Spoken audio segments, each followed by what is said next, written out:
Assalamualaikum warahmatullahi wabarakatuh. Mengucapkan salam hukumnya sunat, menjawab salam hukumnya wajib. Karena hukumnya wajib, yang nggak jawab kan dosa, maka diulangi supaya nggak dosa. Assalamualaikum warahmatullahi wabarakatuh.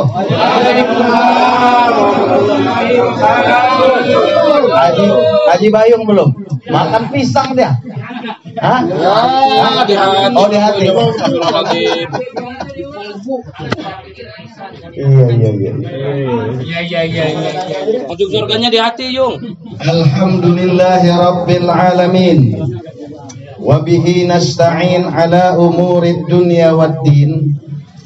Wassalatu wassalamu ala asyrafil anbiya'i wal mursalin Sayyidina wa maulana Muhammadin wa ala alihi wa sahbihi rasulillahi ajma'in.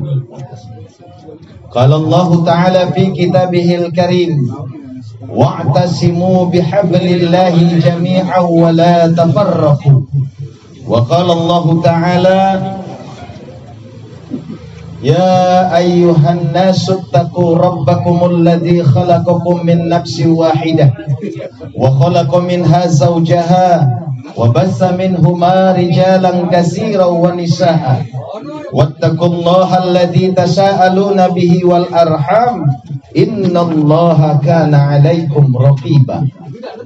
Faqala Rasulullah sallallahu alaihi wasallam man kharaja talabul ilmi fahuwa fi sabilillahi hatta yarji. Bersabda Rasulullah sallallahu alaihi wasallam, barang siapa yang keluar dari rumahnya, dari tempatnya dan dari manapun dengan niat untuk menuntut ilmu, maka selama dia di rumah itu, di luar itu, dia akan mendapatkan pahala fi sabilillah. Semoga kita yang hadir pada malam hari ini dengan niat bersilaturahmi dan bertaklim menuntut ilmu, mudah-mudahan kita juga mendapatkan pahala sesuai yang disampaikan Rasulullah sallallahu alaihi wasallam. Amin ya rabbal. Yang terhormat Sahibul Bait Bapak Amanuddin beserta seluruh rumpun keluarga yang pada malam hari ini sekaligus acara tasyakuran. Jadi Pak, acara syukuran sama tasyakuran beda. Kalau syukuran itu sifatnya global. Kalau tasyakuran sifatnya seremonial. Jadi pada malam hari ini acaranya tasyakuran, bukan syukuran. Biar kita bisa bedain tuh mana tasyakuran, mana syukuran. Mudah-mudahan cucu yang dilahirkan yang bernama Zahrana Safina Mainisa, Masya Allah, ini kalau naik haji udah lengkap dan ini 3 nama. Mudah-mudahan menjadi anak atau cucu yang solehah, yang berbakti kepada agama, kepada kedua orang tuanya, dan kepada nusa dan bangsa. Amin ya rabbal.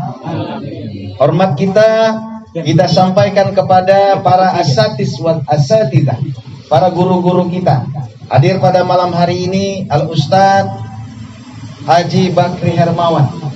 Cuman dia doang kayaknya yang datang. Ustadz Fahmi mudik ke Lampung. Ustadz Arifin Medan.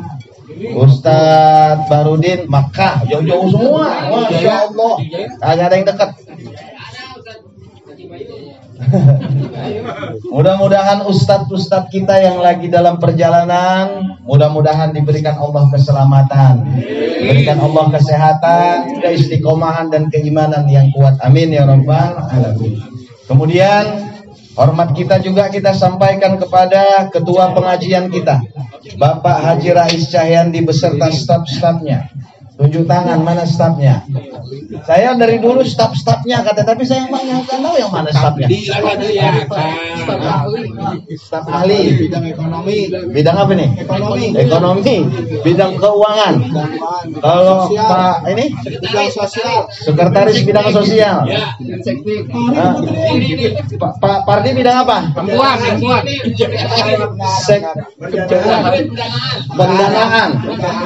Nah, kalau Pak ini Pak Wawan bidang apa? Bidang keputihan.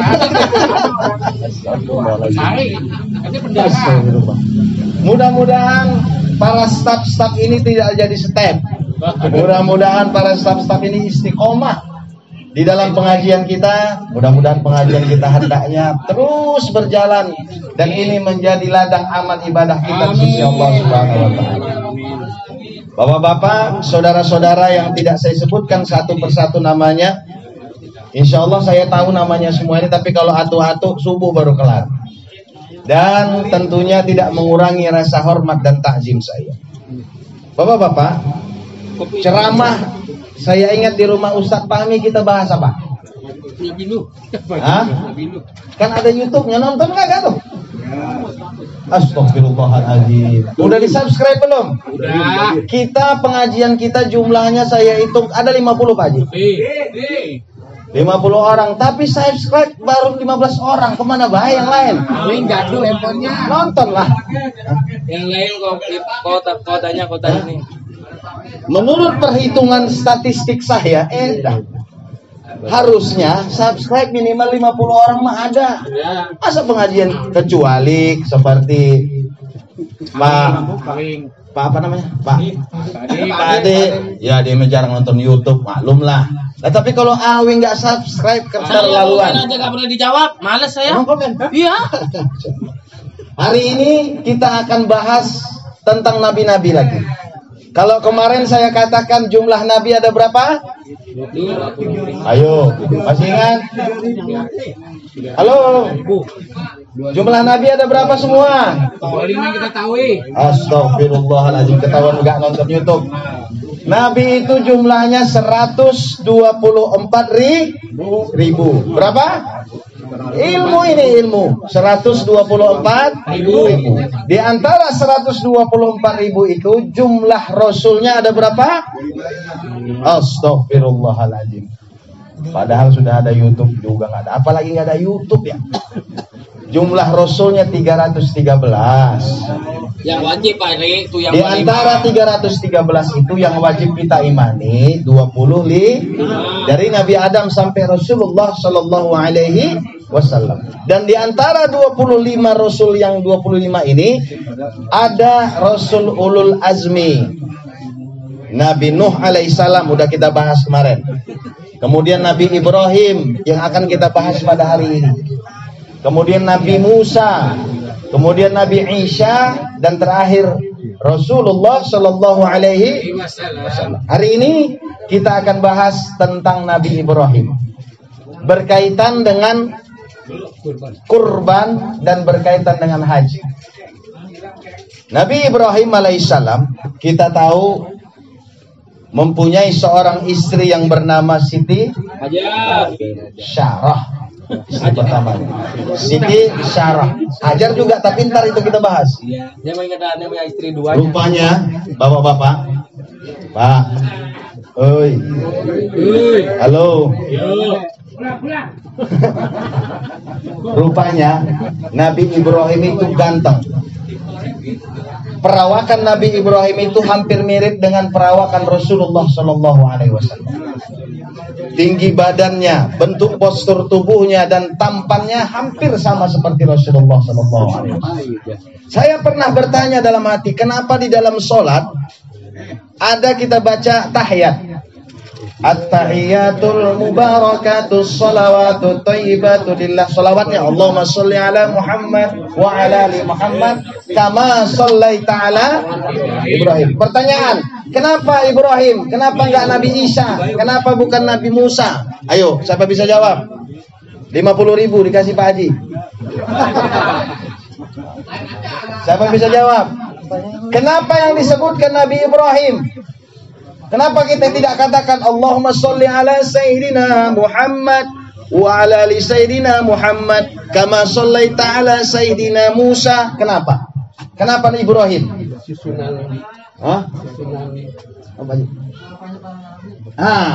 Pertama baru separuh.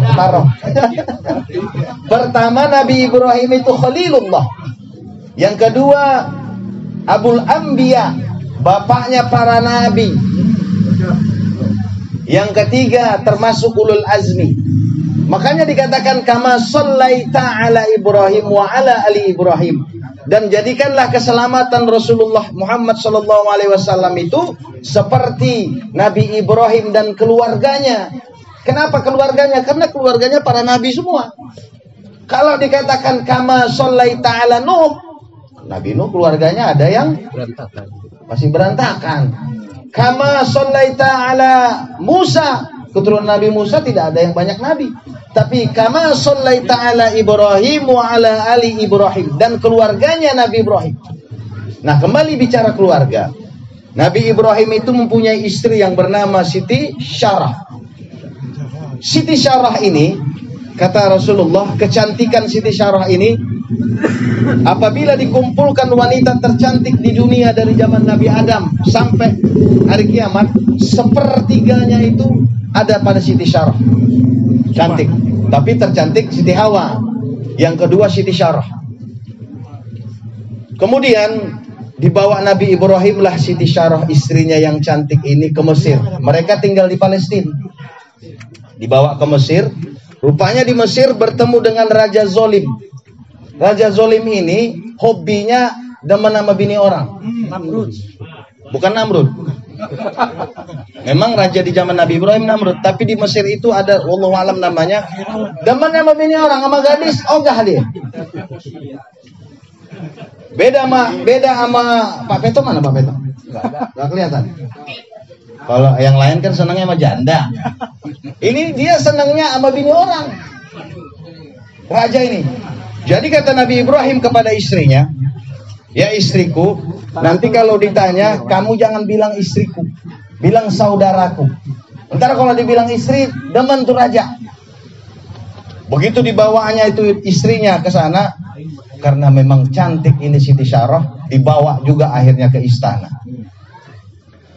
Pada suatu hari, begitu sampai di istana, kepinginlah si raja ini ingin menjamah Siti Syarah. Siti Syarah. Dengan kesolehan Siti Syarah ini, dia berdoa kepada Allah. Akhirnya doanya diijabah. Raja itu menjadi stroke, nggak menjadi megang dia. Apa kata si raja? Apa yang kamu lakukan kepadaku? Kata raja ini. Aku minta kepada Allah, kata Siti Syarah. Minta sama Tuhanmu, kembalikan aku, sehatkan aku kembali. Aku tidak akan mengganggumu, kata raja itu. Lalu berdoalah Siti Syarah. Setelah berdoa, sehatlah si raja. Rupanya nafsunya kembali, setan datang lagi, ingin dijamahnya lagi Siti Syarah. Didoakan sama Siti Syarah, yang tadinya stroke sebelah ini stroke semuanya. Nggak bisa, cuman yang bisa ngomong mulutnya sama matanya doang bisa berkedip. Barang nggak bisa diri.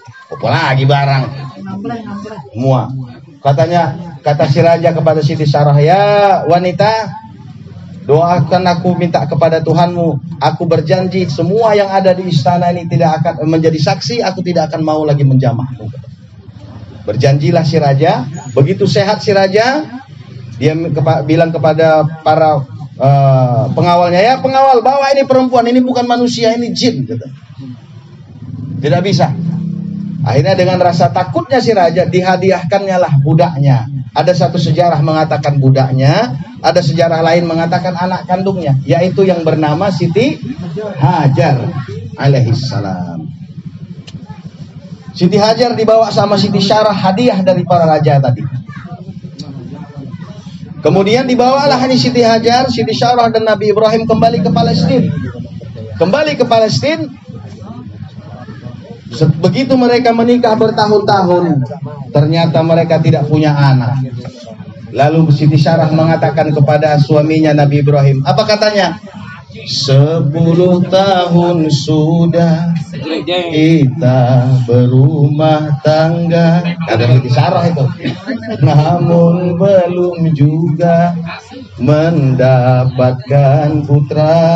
Kata Nabi Ibrahim, jangan bersedih, jangan berduka. Kata Nabi Ibrahim, mohon padanya dalam berdoa. Ini disambung itu. Untung ada yang nyambung. Akhirnya itu mah lagunya Roma. jadi perlu kita ketahui umur Siti Syarah. Waalaikumsalam. Selamat datang Pak Peto. Ini lawan-lawan raja tadi nih. Umur Siti Syarah waktu itu 30 tahun. Umur Siti Hajar waktu itu separohnya umur Siti Syarah. Berarti umur Siti Hajar berapa? 15 tahun. Dipinta sama Siti Syarah lah supaya Nabi Ibrahim menikah. Ya suamiku, engkau kan seorang nabi, engkau kan seorang rasul. Mana mungkin seorang nabi dan seorang rasul nggak punya keturunan? Sudah nikah sajalah. Apa kata Nabi Ibrahim? Enggak, aku tidak akan mau menikah. Tidak ada lagi wanita tercantik di dunia ini selain engkau, kata Nabi Ibrahim. Coba kalau kita dipinta begitu. Apalagi Pak Peto dipinta. Nggak dipinta aja nikah, apalagi dipinta. Itu bagaimana? Berapa kali? Maaf nih Pak Peto, canda ya. Berapa kali dipinta sama Siti Syarah, tidak juga mau Nabi Ibrahim. Akhirnya apa kata Nabi Ibrahim? Kalau memang itu maumu, engkau sajalah mencarikan wanitanya, kata Nabi Ibrahim. Carilah, akhirnya dijodohkanlah Siti Hajar kepada Nabi Ibrahim alaihissalam. Menikah, dengan singkat cerita, setahun kemudian hamil Siti Hajar. Hamil Siti Hajar, rupanya begitu lahir ini Nabi Ismail alaihissalam, umur setahun, kasih sayang Nabi Ibrahim mulai terbagi. Yang tadinya anak yang diidam-idamkan, yang diingin-inginkan telah lahir, tercurahlah kasih sayang itu kepada sang bayi yang umur setahun tadi. Cemburulah Siti Syarah. Rupanya sesoleha-soleha perempuan, kalau diduakan nggak kuat juga dia. Nah, akhirnya dengan perintah Allah disuruhlah Nabi Ibrahim membawa istrinya beserta anaknya Ismail ke suatu tempat. Yang suatu tempat ini yang tidak ada penghuninya, yaitu yang sekarang menjadi Makkah. Dulu dikatakan itu lembah, suatu gurun yang tidak ada kehidupan. Tidak ada air, tidak ada rumput, tidak ada ternak, tidak ada bangunan, yang ada hanya gunung tandus dan batu kering. Dibawa ke sana, begitu sampai, bayangkan dari Palestina sampai ke Makkah itu berbulan-bulan. Makkah Madinah aja berapa kilometer, apalagi dari Palestina sampai ke Makkah. Ditaruhlah di sana oleh Nabi Ibrahim, istri beserta anaknya itu, di samping Ka'bah. Pertanyaan, siapa yang mendirikan Ka'bah? Halo? Siapa yang mendirikan Ka'bah? Kalau Nabi Ibrahim bukan mendirikan Ka'bah, Nabi Ibrahim meneruskan bangunan Ka'bah. Yang pertama mendirikan Ka'bah berdasarkan riwayat adalah Nabi Adam beserta anaknya Nabi Syed alaihissalam. Tapi yang membangun pondasi Ka'bah pertama kali Allah Subhanahu wa ta'ala. Itu adalah Ka'bah atau bangunan tertua. Saya pernah bertanya, kok Ka'bah masuk bagian 7 keajaiban dunia ya? Dari mana? Ajaibnya itu di mana? Kalau menara Pisa miring tidak rubuh, wajar ajaib. Borobudur yang begitu hebat tidak pakai semen, wajar ajaib. Lah ini kotak bangunan kecil tapi menjadi keajaiban dunia, 7 keajaiban dunia. Ternyata Ka'bah itu masuk ke dalam 7 keajaiban dunia karena dia bangunan tertua. Diteliti dari zaman semiliaran tahun dulu itu pondasi sudah ada. Maka dia dimasukkan ke dalam 7 keajaiban dunia. Bapak-bapak, saudara-saudara sekalian, kita lanjut. Begitu sampai di Ka'bah tadi, Siti Hajar berteriak, "Ya suamiku, ya Ibrahim, ya Nabi Allah, ya Rasulullah, kenapa engkau taruh kami di sini? Tidak ada kehidupan, tidak ada air. Setega itukah engkau?" Kira-kira Ibrahim diam. Tidak ngomong tidak ngomong iya. Kata kata Siti Hajar, "Ya Ibrahim, apakah ini kehendakmu?" Nabi Ibrahim juga diam. Begitu 3 kali ditanya sama Siti Hajar, "Apakah ini perintah Allah?" Baru Nabi Ibrahim mengangguk tanpa mengatakan tidak juga mengatakan iya, tidak juga. Dia mengangguk. Apa kata Siti Hajar? "Kalau memang ini adalah perintah Allah, Allah tidak akan menyia-nyiakan kami di sini." Ini adalah satu keimanan yang kuat. Perlu kita ketahui keimanan Siti Hajar ini. Kalau sudah perintah Allah, bapak-bapak sekalian, kita kan kebanyakan begini. Kalau sudah perintah Allah, masuk tidak masuk akal.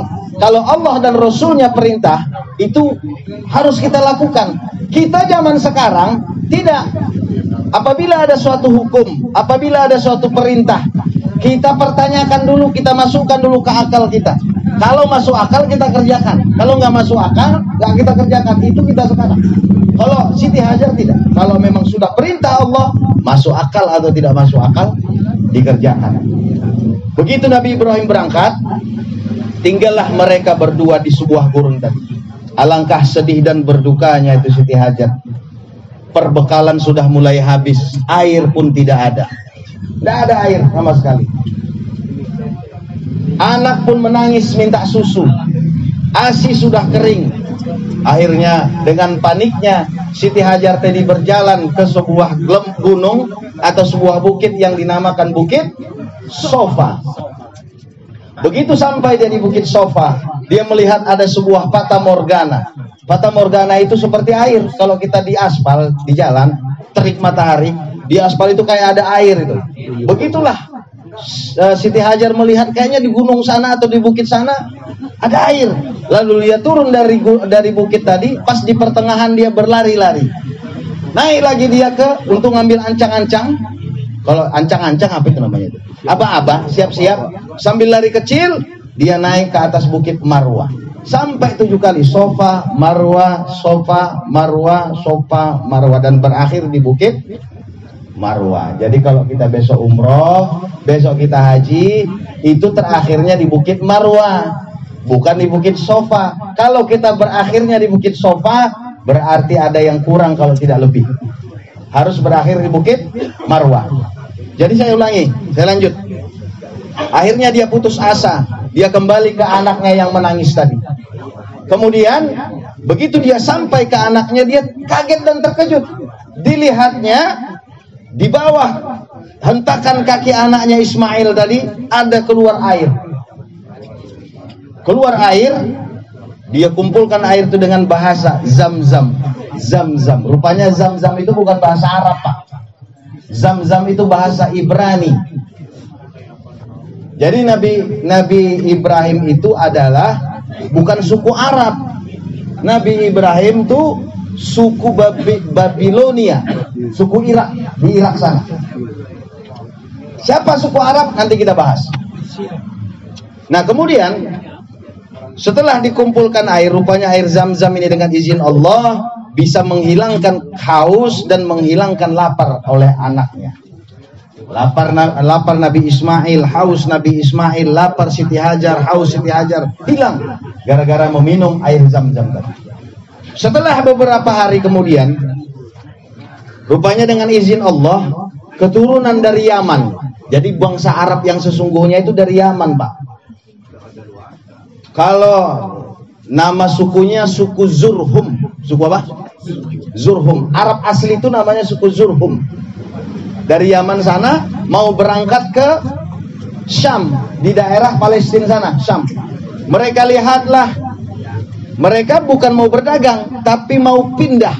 Ada ratusan orang, suku Zurhum ini mau pindah dari Yaman ke Syam. Karena dibuat Allah, ditakdirkan Allah di Yaman pada masa itu terjadi kekeringan. Pindahlah beberapa suku, khususnya suku Zurhum dan beberapa ratus orang. Dilihat mereka ada burung terbang di suatu daerah. Mereka berkeyakinan kalau burung ada berarti ada air, kira-kira begitu. Mereka samperinlah itu burung. Ternyata mereka lihat ada dua makhluk di situ, yaitu Siti Hajar dan anaknya Ismail. Lalu mereka beradab, mereka tanya, ya ibunda, ya wanita, ini tempat ini punya siapa? Kata mereka. Tidak ada yang punya, kata Siti Hajar. Bolehkah kami tinggal di sini? Maksud tinggal di situ bukan nginap, menjadi mungkin. Mereka bawa ternak, mereka juga ada ahli pertanian, mereka semua ahli. Akhirnya mereka bangun di situ suatu peradaban dengan secepat kilat, secepat mungkin dengan izin Allah terjadi kota di situ. Dan penduduk pertama adalah Siti Hajar dan Ismail anaknya. Berjalannya waktu, mereka tinggal bertahun-tahun. Akhirnya besarlah Nabi Ismail beserta ibunya. Dia dibesarkan oleh ibunya. Lalu Nabi Ismail menikah dengan suku Zurhum tadi. Itulah suku yang akan meneruskan keturunan Rasulullah SAW. Selanjutnya, setelah Nabi Ismail menikah dengan istrinya, barulah Nabi Ibrahim datang. Bayangkan berapa tahun itu baru datang Nabi Ibrahim. Lah kalau bini kita ditinggal begitu, ceraikan aku, katanya itu pasti. Enggak? Nabi Siti Hajar menerima karena perintah Allah. Datang dia, tapi Nabi Ismail waktu itu lagi berburu. Berburu, kalau di sana berburu itu berbulan-bulan baru pulang. Datanglah Nabi Ibrahim, ya assalamualaikum, waalaikumsalam.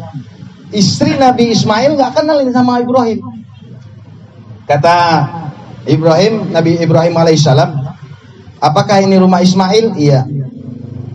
Bagaimana keadaan kalian? Rupanya istri Nabi Ismail ini menceritakan kejelekan-kejelekan rumah tangga. Kami susah, lakiku nggak kerja, nggak punya duit, kadang makan, kadang kagak. Kata istri Nabi Ismail. Oh begitu, kata Nabi Ibrahim. Kalau begitu sampaikan nanti sama Ismail. Datang Ibrahim, dia udah tahu siapa itu Ibrahim. Nanti kalau dia pulang katakan tolong kusen pintu ini diganti ya, katanya begitu. Oh iya disampaikan. Istrinya nggak tahu apa maknanya itu. Begitu Nabi Ismail pulang, Ibrahim pun kembali ke Palestina.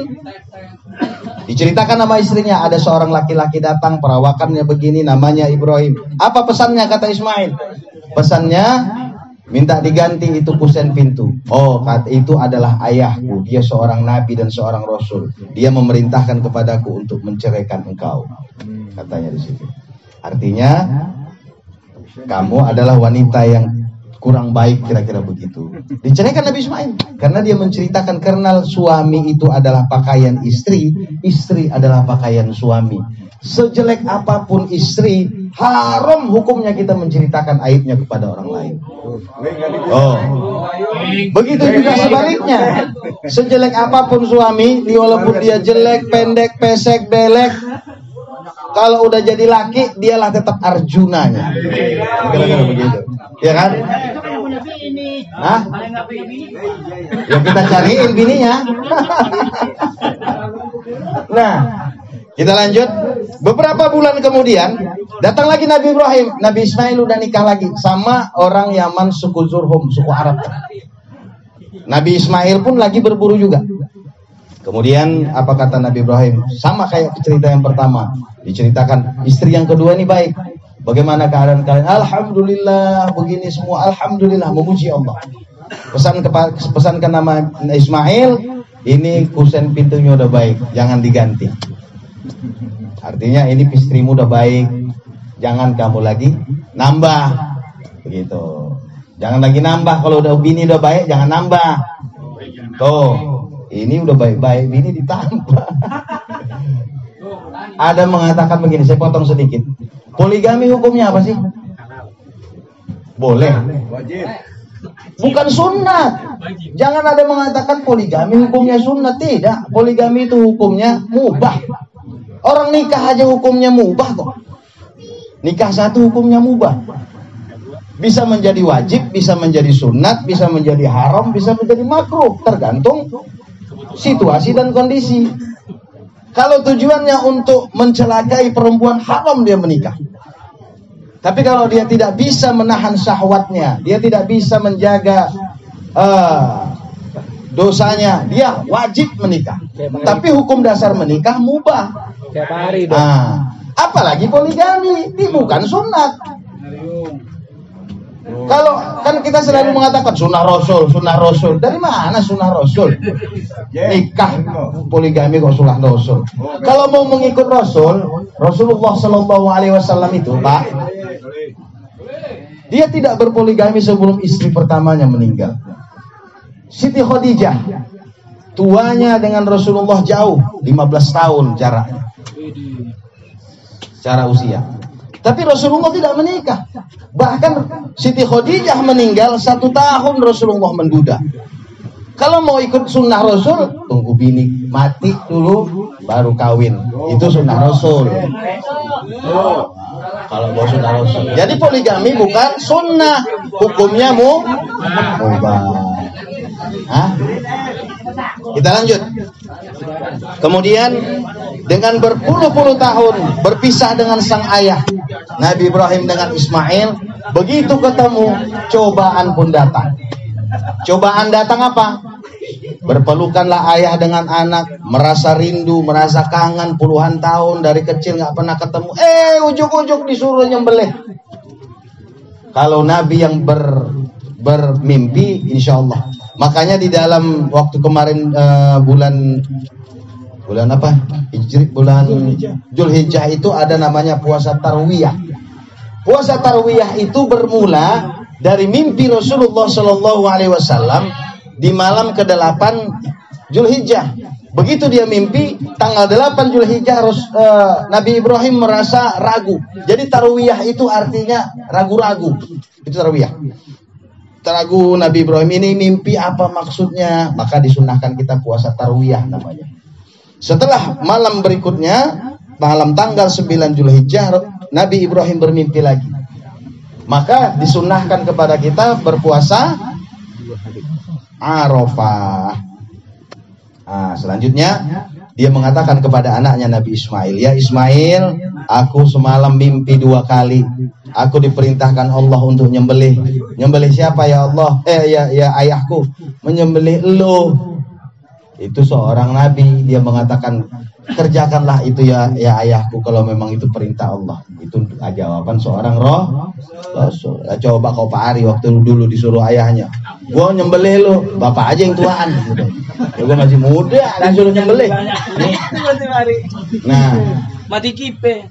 Oleh karena itu, setelah dibawalah Nabi Ismail ini sama Nabi Ibrahim ke suatu tempat yang bernama Mina. Jadi kalau perjalanan Nabi Ibrahim dan keluarganya ini, semua perjalanan haji nanti kita kalau naik haji, semua yang kita lakukan itu adalah perjalanan Nabi Ibrahim dan keluarga. Kita mabit di Mina. Itu waktu itu menginap juga Nabi Ibrahim dan anaknya di Mina. Lalu sesampainya mereka mau menyembelih di daerah apa namanya tempat pertemuan itu? Jabal Rahmah. Di Jabal Rahmah itulah mau disembelih, datanglah setan mengganggu.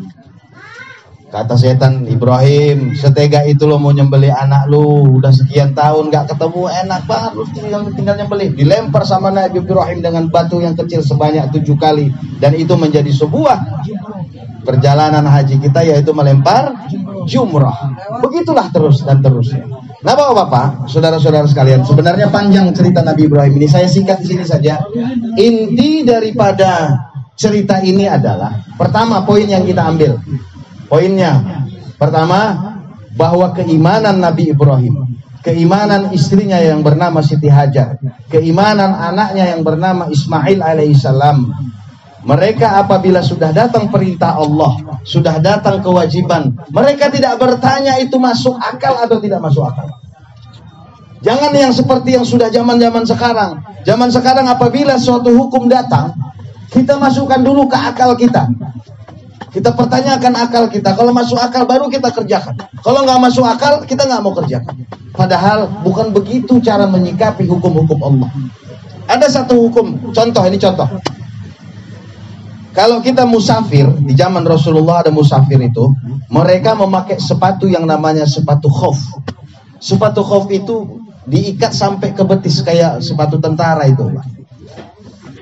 Nah, kalau kita batal wudhu memakai sepatu itu, tidak butuh buka sepatu. Dan yang paling tidak masuk akalnya, menyapu sepatu itu atasnya, bukan bawah telapak kakinya. Padahal secara akal, yang kotor itu, yang ada najis itu, telapak kaki sepatu itu. Tetapi perintah Allah dan perintah Rasulnya secara hukum fikih, yang disapu adalah atas sepatu. Kalau kita bicara akal, nggak masuk akal. Tapi ini kembali bicara hukum Allah. Kalau sudah itu kata Allah, itu kata Rasul, kerjakan, jangan pertanyakan. Insya Allah pertolongan Allah akan datang. Betapa banyak janji-janji Allah yang kita abaikan. Janji Allah, barang siapa yang bersedekah, Allah ganti sampai 800 kali lipat. Itu janji Allah. Kalau sudah Allah yang berjanji, siapa lagi yang harus kita percayai? Jangankan Allah, wali kota aja janji sama kita, kita yakin. Ya kan? Kata Pak Wali Kota, Pak Ari pergi dulu ke Surabaya Saya nggak mengapain Pak Wali? Ada tugas sedikit, pakai uang Pak Ari dulu ya. Umpamanya begitu. Kata Pak Wali, ntar pulang dari sono saya ganti 10 kali lipat. Saya yakin Pak Ari percaya tuh. Wali Kota. Gercep langsung Pak. Ya kan? Ini Allah yang janji 800 kali lipat. Bahkan banyak sekali pahala-pahala yang dijanjikan Allah yang kita abaikan, yang maknanya ini bicara keimanan kita kepada Allah Subhanahu wa ta'ala. Baik, insya Allah di episode akan datang akan kita bahas Siti Syarah dan anak-anaknya yang bernama Ishak, Yakub, Ayub, Yusuf dan seterusnya. Itu agak panjang nanti, itu menjadi sejarah Bani Israel. Ini saja dulu, mudah-mudahan dapat bermanfaat. Dan kita doakan pada hari ini, semoga kembali bicara Sohibul Bait, Ananda, Zahrana, Safina, Mei, Nisa. Mudah-mudahan menjadi anak yang solehah. Dan kedua orang tuanya dapat membimbing anak ini, mudah-mudahan menjadi orang-orang yang berbakti kepada agama, nusa, dan bangsa. Terima kasih atas segala perhatian. Mohon maaf atas segala kekurangan. Usikum wa nafsi bittaqwallah. Assalamualaikum warahmatullahi wabarakatuh.